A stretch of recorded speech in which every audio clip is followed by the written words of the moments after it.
Hi friends, welcome to Madhu all in one Kannada YouTube channel.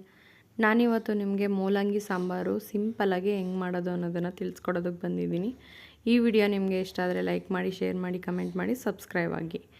ಬನ್ನಿ ಈಗ ವಿಡಿಯೋನ ಸ್ಟಾರ್ಟ್ ಮಾಡೋಣ. ಒಂದು 2-3 ಮೂಲಂಗಿನ ಮೇಲ್ಗಡೆ ಸಿಪ್ಪೆ ಎಲ್ಲ ತೆಗೆದು ಕಟ್ ಮಾಡಿ ಇಟ್ಕೊಂಡಿದ್ದೀನಿ. 2 ಟೊಮೊಟೊ ತೊಗೊಂಡಿದ್ದೀನಿ, 1 ಈರುಳ್ಳಿ ತೊಗೊಂಡಿದ್ದೀನಿ, 1 ಫುಲ್ಲು ಬೆಳ್ಳುಳ್ಳಿನ ಬಿಡಿಸಿಟ್ಕೊಂಡಿದ್ದೀನಿ, ಸ್ವಲ್ಪ ಜೀರಿಗೆ ತೊಗೊಂಡಿದ್ದೀನಿ, ಅರಿಶಿನ ತೊಗೊಂಡಿದ್ದೀನಿ, ಒಂದು ಚಿಕ್ಕ ಗ್ಲಾಸಲ್ಲಿ ಅರ್ಧ ಗ್ಲಾಸಷ್ಟು ಬೇಳೆನ ತೊಗೊಂಡಿದ್ದೀನಿ. ಈಗ ಒಂದು ಕುಕ್ಕರ್ಗೆ ಆ ಮೂಲಂಗಿನ ತೊಳೆದು ಹಾಕ್ಕೊಂಡಿದ್ದೀನಿ. ಇವಾಗ ಕಟ್ ಮಾಡ್ಕೊಂಡಿಟ್ಟಿರುವಂಥ ಟೊಮೊಟೊ ಮತ್ತು ಈರುಳ್ಳಿ ಮತ್ತು ಬೆಳ್ಳುಳ್ಳಿನ ಇದರೊಳಗಡೆ ಹಾಕ್ಕೊಳ್ತಾ ಇದ್ದೀನಿ.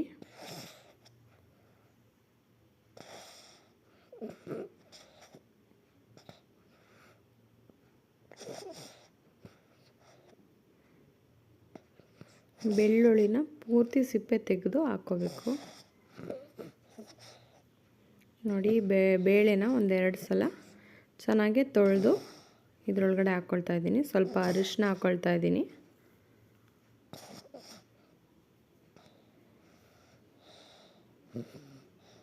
ಒಂದು ಚಿಕ್ಕ ಸ್ಪೂನಲ್ಲಿ 2 ಸ್ಪೂನಷ್ಟು ಜೀರಿಗೆನ ಹಾಕ್ಕೊಳ್ತೀನಿ. ಜೀರಿಗೆ ತುಂಬ ಚೆನ್ನಾಗಿ ಫ್ಲೇವರ್ ಕೊಡುತ್ತೆ. ಒಂದು 2 ಸ್ಪೂನಷ್ಟು ಸಾಂಬಾರು ಪೌಡ್ರನ್ನ ಹಾಕ್ಕೊಳ್ತಾ ಇದ್ದೀನಿ. ರುಚಿಗೆ ತಕ್ಕಷ್ಟು ಉಪ್ಪು.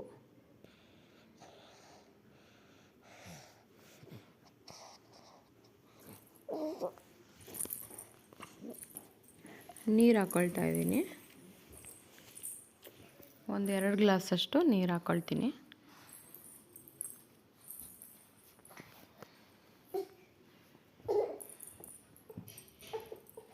ಇದನ್ನು ಹಿಂಗೆ ಚೆನ್ನಾಗಿ ಮಿಕ್ಸ್ ಮಾಡ್ಕೋಬೇಕು.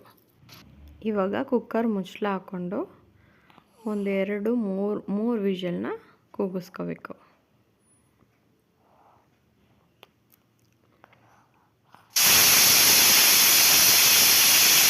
ನೋಡಿ, 1 ವಿಷಲ್ ಆಯಿತು, 2 ವಿಷಲ್, 3 ವಿಷಲ್. ಇದನ್ನು ಆಫ್ ಮಾಡ್ಕೋಬೇಕು. ಈಗ ಒಗ್ಗರಣೆಗೆ ಸಾಸಿವೆ ತೊಗೊಂಡಿದ್ದೀನಿ, ಮತ್ತು ಸ್ವಲ್ಪ ಕರಿಬೇವಿನ ಸೊಪ್ಪು, ಬ್ಯಾಡಗೆ ಮೆಣಸಿನ್ಕಾಯಿ 2 ತೊಗೊಂಡಿದ್ದೀನಿ, ಸ್ವಲ್ಪ ಕೊತ್ತಂಬರಿ ಸೊಪ್ಪು. ಈಗ ಒಂದು ಬಾಣಲೆ ಇಟ್ಕೊಂಡಿದ್ದೀನಿ.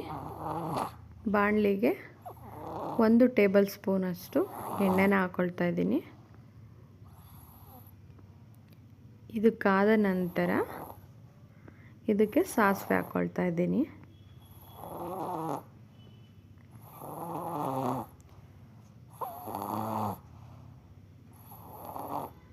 ಈಗ ಕರಿಬೇವಿನ ಸೊಪ್ಪು,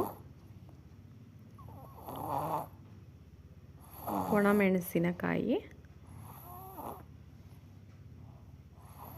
ಇದನ್ನು ಫ್ರೈ ಮಾಡ್ಕೋಬೇಕು ಎಣ್ಣೆಯಲ್ಲಿ.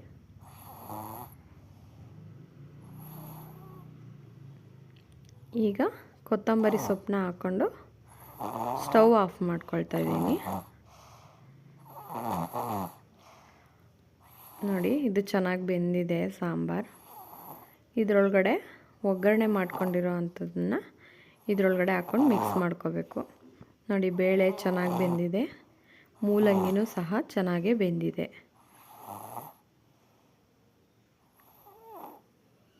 ನೋಡಿ, ಈ ಒಗ್ಗರಣೆನ ಇದರೊಳಗಡೆ ಹಾಕ್ಕೊಂಡು ಮಿಕ್ಸ್ ಮಾಡ್ಕೋಬೇಕು.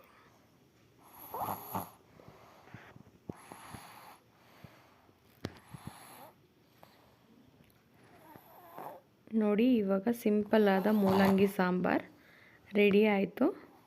ಈ ವಿಡಿಯೋ ನಿಮಗೆ ಇಷ್ಟ ಆದರೆ ಲೈಕ್ ಮಾಡಿ, ಶೇರ್ ಮಾಡಿ, ಕಮೆಂಟ್ ಮಾಡಿ, ಸಬ್ಸ್ಕ್ರೈಬ್ ಆಗೋದನ್ನು ಮರಿಬೇಡಿ.